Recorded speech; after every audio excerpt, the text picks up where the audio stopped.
Good morning students. आज हम lesson 17 वीर कुंवर सिंह का केस नंबर 124 करेंगे।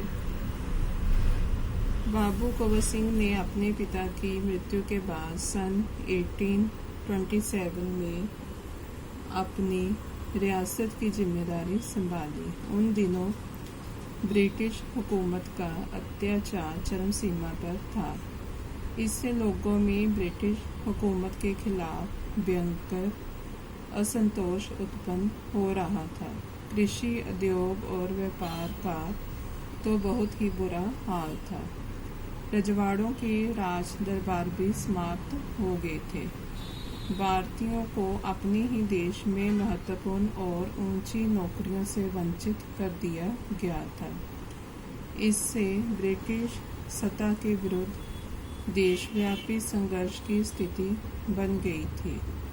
ऐसी स्थिति में कुंवर सिंह ने ब्रिटिश हुकूमत से लोहा लेने का संकल्प लिया।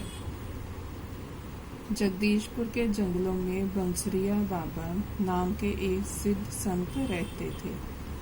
उन्होंने ही कुंवर सिंह में देशभक्ति एवं स्वाधीनता की भावना उत्पन्न की थी। उन्होंने बनारस, मथुरा, कानपुर, लखनऊ आदि स्थानों पर जाकर विद्रोह की सक्रिय योजनाएं बनाई। वे 1845 से 1846 तक काफ़ी सक्रिय रहे और गुप्त ढंग से ब्रिटिश हुकूमत के खिलाफ विद्रोह की योजना बनाते रहे। उन्होंने बिहार के प्रसिद्ध सोनपुर मेले को अपनी गुप्त बैठकों की योजना के लिए चुना। सोनपुर के मेले को एशिया का सबसे बड़ा पशु मेला माना जाता है। ये मेला कार्तिक पूर्णिमा के अवसर पर लगता है। ये हाथियों के क्रय विक्रय के लिए भी विख्यात है। इसी ऐतिहासिक मेले में उन दिनों स्वाधीनता के लिए लोग एकत्रित होकर क्रांति के बारे में योजना बनाते थे। यहाँ ये बताया गया है कि सन 1827 में जब कुंवर सिंह ने अपनी रियासत की जिम्मेदारी संभाली, उस समय अंग्रेजों का अत्याचार जो था चरम सीमा पर था। लोगों में असंतोष तथा कृषि, उद्योग और व्यापार का बुरा हाल था। ये देख उन्होंने अंग्रेजों से मुकाबला करने का निश्चय किया। जगदीशपुर के जंगलों में रहने वाले बंसरिया बाबा ने कुंवर सिंह के मन में देशभक्ति एवं स्वाधीनता की भावना उत्पन्न की। उन्होंने बनारस, मथुरा, कानपुर, लखनऊ जाकर विद्रोह की गुप्त योजनाएं बनाई। वे बिहार के सोनपुर मेले में बैठकों की योजना बनाया करते थे। 25 जुलाई 1857 को दानापुर की सैनिक टुकड़ी ने विद्रोह कर दिया और सैनिक सोन नदी पार कर आरा की ओर चल पड़े। कुंवर सिंह ने उनका संपर्क पहले से ही था। इस मुक्ति बाहिनी के सभी बागी सैनिकों ने कुंवर सिंह का जयघोष करते हुए आरा पहुंचकर जेल की सलाखें तोड़ दी और कैदियों को आज़ाद कर दिया। 27 जुलाई 1857 को कुंवर सिंह ने आरा पर विजय प्राप्त की। सिपाहियों ने उन्हें फौजी सलामी दी। यद्यपि कुंवर सिंह बूढ़े हो चले थे, परंतु वह बूढ़ा शूरवीर इस अवस्था में भी युद्ध के लिए तत्पर हो गया और आरा क्रांति का महत्वपूर्ण केंद्र बन गया। दानापुर और आरा की इस लड़ाई की ज्वाला बिहार में सर्वत्र व्याप्त हो गई थी, लेकिन देशी सैनिकों में अनुशासन की कमी, स्थानीय जमींदारों का अंग्रेजों के साथ सहयोग करना एवं आधुनिकतम शस्त्रों की कमी के कारण जगदीशपुर का पतन रोका ना जा सका।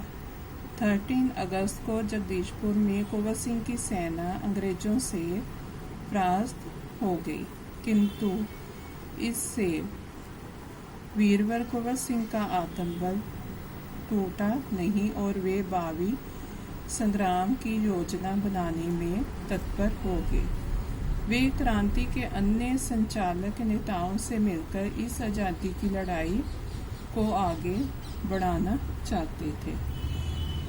इसमें बताया है कि 1857 में दानापुर की सैनिक टुकड़ी ने विद्रोह कर दिया और कुंवर सिंह का जयघोष करते हुए आरा में जेल की सलाखें तोड़कर कैदियों को आज़ाद कर दिया। कुंवर सिंह ने आरा पर विजय प्राप्त की। इसका प्रभाव सारे बिहार में फैल गया।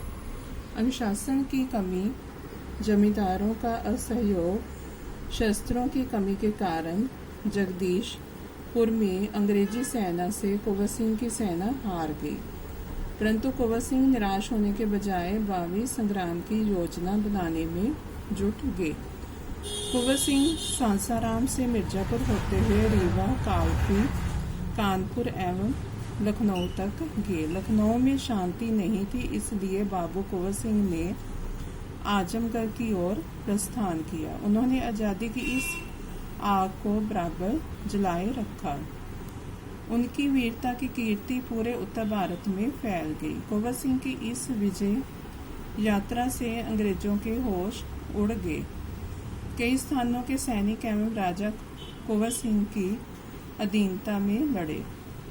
उनकी यह आज़ादी की यात्रा आगे बढ़ती रही। लोग शामिल होते गए और उनकी अगुवाई में लड़ते रहे। इस प्रकार ग्वालियर, जबलपुर के सैनिकों के सहयोग से सफल सैन्य रणनीति का प्रदर्शन करते हुए वे लखनऊ पहुंचे। आजमगढ़ की ओर जाने का उनका उद्देश्य था इलाहाबाद एवं बनारस पर आक्रमण कर शत्रुओं को पराजित करना और अंततः जगदीशपुर पर अधिकार करना। अंग्रेजों और कुंवर सिंह की सेना के बीच घमासान युद्ध हुआ। उन्होंने 22 मार्च 1858 को आजमगढ़ पर कब्जा कर लिया। अंग्रेजों ने दोबारा आजमगढ़ पर आक्रमण किया। कुंवर सिंह ने एक बार फिर आजमगढ़ में अंग्रेजों को हराया।